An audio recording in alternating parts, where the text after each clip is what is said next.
युती धर्मासमोर महापौर पदाचं धर्मसंकट। महायुतीने महानगरपालिकेमध्ये मोठं यश मिळवल्यानंतर आता सत्तेचा खरा खेळ सुरू झालेला आहे। सत्ता आणि राजकारण या एकाच नाण्याच्या दोन बाजू आहेत। महायुतीला आता सत्ता मिळाली आहे आणि आता महायुतीमध्येच राजकारण सुरू झालेलं आहे आणि आता महापौर पदावरून महायुतीमध्ये मोठं धर्मसंकट उभं राहिलंय। मुंबई हे त्याचं प्रातिनिधिक उदाहरण म्हणावं लागेल। नमस्कार, मी अक्षय जहागीरदार आणि आपण पाहतात सकलम। 29 महानगरपालिकांच्या निवडणुकानंतर महायुतीच्या आचारसंहिता आणि सत्ता संघर्षाचा खरा पर्दाफाश झालाय। महाराष्ट्रातील 29 महानगरपालिका निवडणुका राजकीय दृष्ट्या केवळ युती धर्माचं परीक्षण ठरलेले आहेत। शहरी मतदारांनी महायुतीला प्रचंड समर्थन दिलं। भाजप, शिवसेना, एकनाथ शिंदे पक्ष आणि मित्र पक्षांच्या गठ्ठ्यानं बहुमत मिळवलं। मात्र निवडणुकीत हे ऐतिहासिक यश आता महापौर पदाच्या वाटपाशी निगडीत धर्मसंकटात रूपांतरित झाले आहे। सत्ता वाटपाच्या प्रक्रियेत युती धर्म आणि व्यक्तिगत आकांक्षा यांच्यात ताण स्पष्टपणे दिसतो। युतीचं यश आणि सामाजिक जबाबदारी। सांख्यिकी दृष्ट्या महायुतीने 29 पैकी सुमारे 22 ते 24 महानगरपालिकांमध्ये बहुमत मिळवलं। हे स्पष्टपणे दाखवतं की राज्यभरात मतदारांनी युतीच्या धोरणांवर विश्वास ठेवलाय। मुंबई, पुणे, ठाणे, नाशिक, नागपूर, सोलापूर, कोल्हापूर, कल्याण, डोंबिवली, मीरा भाईंदर, पिंपरी चिंचवड अशा प्रमुख महापालिकांमध्ये महायुतीने निर्णायक संख्याबळ मिळवलं।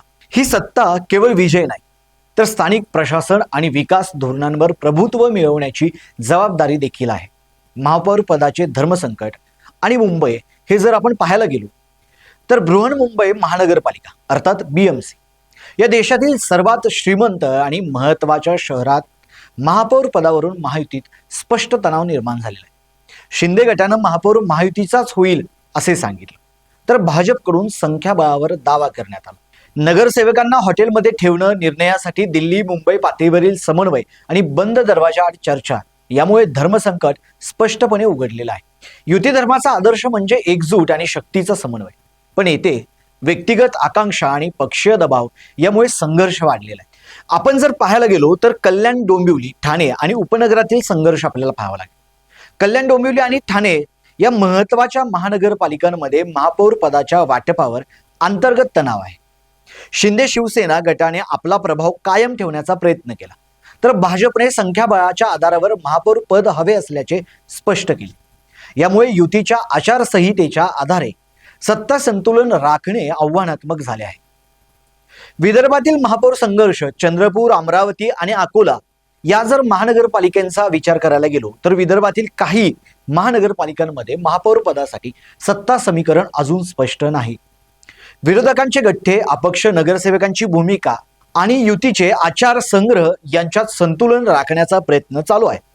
चंद्रपूर सारख्या शहरांमध्ये महापौर पदासाठीचा खेचाखेचीतून धर्मसंकटाचे लक्षण स्पष्ट दिसतं।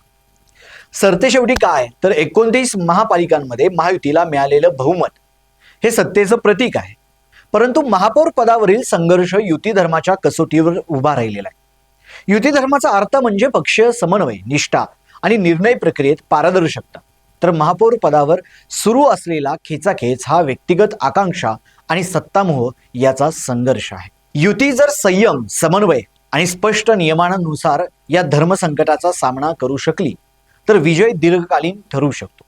अन्यथा जिंकलेल्या निवडणुकीनंतरही सत्ता अस्थिर राहणे हा परिणाम भोगावा लागू शकतो। महापौर पद हे औपचारिक पद नाही, ते शहरी विकास, निधी, नियंत्रण आणि राजकीय प्रभावाचं केंद्र आहे। त्यामुळं या धर्मसंकटाचा परिणाम राज्याच्या राजकारणावर खोलवर जाणारे ठरतात। तुम्हाला आजचा व्हिडिओ आवडला असेल तर लाईक, शेअर करायला विसरू नका। तसेच आपल्या हक्काच्या सकलम चॅनलला सबस्क्राईब जरूर करा। धन्यवाद।